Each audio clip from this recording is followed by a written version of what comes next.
नाज़रीन, आपको अहम और ताज़ा तरीन खबर से आगाह कर रहे हैं कि सिंध हुकूमत ने अंदरूनी शहर ट्रांसपोर्ट सर्विस बहाल करने का फैसला कर लिया। आपको अहम और ताज़ा तरीन ब्रेकिंग न्यूज़ दे रहे हैं कि सिंध हुकूमत ने अंदरूनी शहर ट्रांसपोर्ट सर्विस बहाल करने का फैसला किया है। ताहम इंट्रा सिटी ट्रांसपोर्ट की बहाली के लिए SOPs बनाई जाएगी।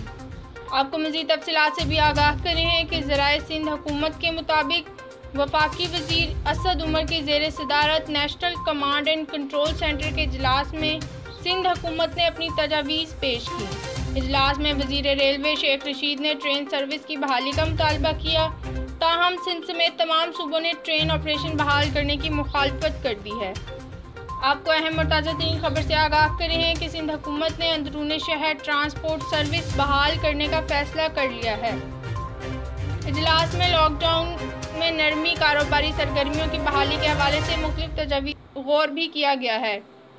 सिंध हुकूमत ने तजवीज़ दी है कि मुकम्मल कारोबारी सरगर्मियाँ बहाल करने की बजाय मरहलावार किया जाए और देही इलाकों में दुकानें खोलने की इजाज़त दी जाए।